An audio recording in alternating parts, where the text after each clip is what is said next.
नमस्कार शेतकरी मित्रांनो, आपल्या यूट्यूब चॅनलवर तुमच्या सर्वांचं स्वागत आहे. मित्रांनो, आज आपण जीवाणू खतांविषयी माहिती घेणार आहोत. मित्रांनो, जीवाणू खतं सुरुवातीला आपल्या पिकामध्ये का गरजेचे असतात हे तर आपल्याला जाणून घेणारच आहोत. सोबतच कोणतंही पीक लावल्यानंतर आपल्याला 100% खतांचा वापर करत असताना त्याच्यामध्ये 50% ही रासायनिक खतं आपण वापरत असतो.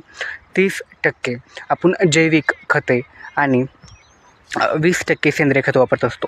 तर मित्रांनो, ही जी जैविक खते आहेत, आता जर आपण पाहिलं तर केमिकल खतं जे असतात म्हणजे रासायनिक खतं असतात त्याच्यामध्ये युरिया असेल, SSP असेल, MOP असेल किंवा DAP असेल, ही खतं आपल्याला माहिती आहेत. सेंद्रिय खतांमध्ये सुद्धा वर्मी कंपोस्ट असेल म्हणजेच गांडूळ खत असेल, कंपोस्ट असेल, शेणखत असेल, लेंडी खत असेल, यांसारखी खतं आपण वापरत असतो.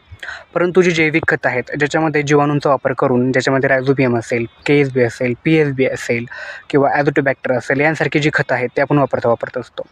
मित्रांनो, ह्या खतांबद्दलच आपण थोडक्यात जाणून घेणार आहोत की कोणती आपण खतं वापरत असतो परंतु त्याचा आपल्याला रिझल्ट का येत नाही, याचा एक शॉर्ट व्हिडिओ इथे आपण बनवणार आहोत.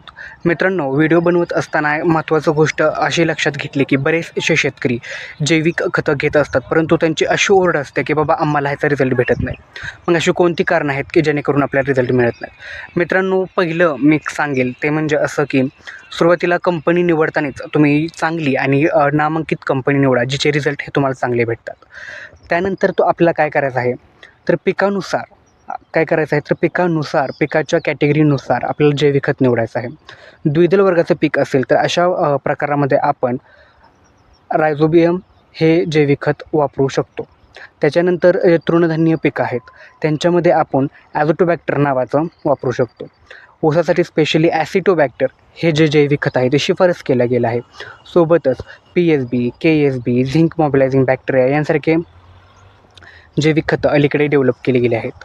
हे आपण शेतीमध्ये टाकत असतो परंतु याचा रिझल्ट काय येत नाही. जर आपण मित्रांनो पाहिलं तर तिसरं कारण असं आहे की आपण ही जी जैविक खतं आहेत ह्यांची व्हॅलिडिटी किंवा एक्सपायरी डेट ही खूप कमी दिवसांची असते, म्हणजे अगदी 7 ते 8 दिवसच ते लॅटेंट जगू शकतात. जो स्ट्रेन आपण निवडला आहे तो जगू शकतो, इवन तो पॅक असेल किंवा सीलबंद असेल, हे एक कारण असतं. त्याच्यानंतर चौथं महत्त्वाचं म्हणजे मित्रांनो असं की पॅकेट सील केल्यानंतर ते अर्धं वापरून ते तसंच न ठेवता जे तुम्ही वापरणार आहेत त्याच वेळेस ते पूर्णपणे वापरून घ्या. कारण की शेवटी हे जीवाणू असतात आणि हे नंतरने एक्सपायर होत असतात. नंतर पाचवं मूळचं कारण असं आहे की आपल्या जमिनीचा pH, मित्रांनो आपल्या जमिनीचा pH ही कमी जास्त असतो, ॲसिडिक असतो, कधी अल्कलाईन असतो. अल्कलाईन pH असल्यामुळे योग्य प्रमाणात खतांचा अपटेक हा पिकांना करता येत नाही किंवा अगदी सेम असं तसंच आहे, ॲसिडिक जरी भरपूर प्रमाणात असेल तरी खतांना अन्नद्रव्यांचा अपटेक हा करता येत नाही. यासाठीच आपण जैविक खते वापरत असतो आणि ही जैविक खते वापरून जो pH आहे तो मेंटेन करण्यात मदत करत असतो. सुरुवातीलाच त्यासाठी आपण pH चेक करणं गरजेचं आहे.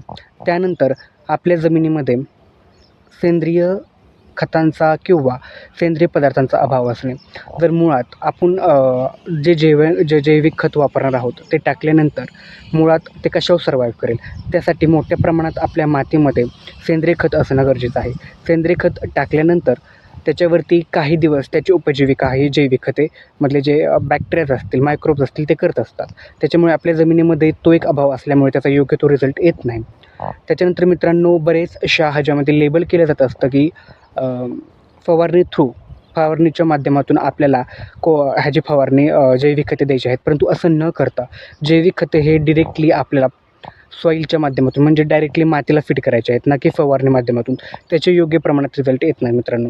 हे जे खते आहेत ते आपल्याला डायरेक्टली आपल्या मातीमध्ये सोडायचे आहेत. इतर मग ते एकतर मग आपण ते पाण्याच्या मार्फत सोडू शकतो किंवा डिरेक्टली टाकू शकतो मातीमध्ये, असं करायचं आहे. आणि महत्त्वाचं म्हणजे थोडं हे टेक्निकल आहे, परंतु मित्रांनो कोणतंही जैविक खत घेत असताना त्याच्यावरती मायक्रोबियल काउंट हा खूप महत्त्वाचा असतो. जर आपण पावडर फॉर्ममध्ये घेत असू मायक्रोबियल काउंट तर त्याचा किती असावा तर 5/10⁷ इतक्या प्रमाणात त्याच्यामध्ये मायक्रोब्स असणं म्हणजेच सूक्ष्म जीव असतील किंवा जे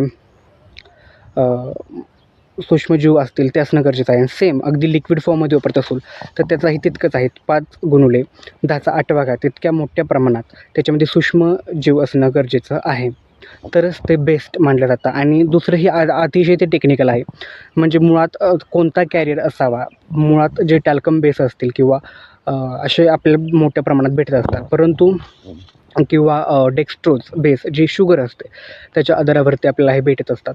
परंतु कोणता कॅरियर बेस्ट म्हटलं तर लिग्नाईट हा बेस्ट कॅरियर मानला जात असतो. त्याच्यामुळे त्याची निवड करा. परंतु बनवताना जर कोणता बेस वापरला आहे, कंपनी चांगली असेल, नामांकित कंपनी असेल, तिचे रिझल्ट खरंच चांगले येतात, असेच जैविक खते वापरा. कारण की जैविक खतांवरती तुमचा अनडव्य असा पैसा खर्च करण्यापेक्षा एका नामांकित कंपनीकडून तुम्ही जर चांगली जैविक खते निवडली तर त्याचा बेस्ट रिझल्ट हा तुमच्या पिकावरती नक्की येईल मित्रांनो. तर ही होती काही कारणं जेणेकरून जैविक खतांचा आपल्याला रिझल्ट येत नाही. तर हे जर आपण प्रॉपररित्या वापरलं किंवा लक्षात दक्षता घेतली तर तुम्हालासुद्धा जैविक खतांचा नक्की रिझल्ट येईल.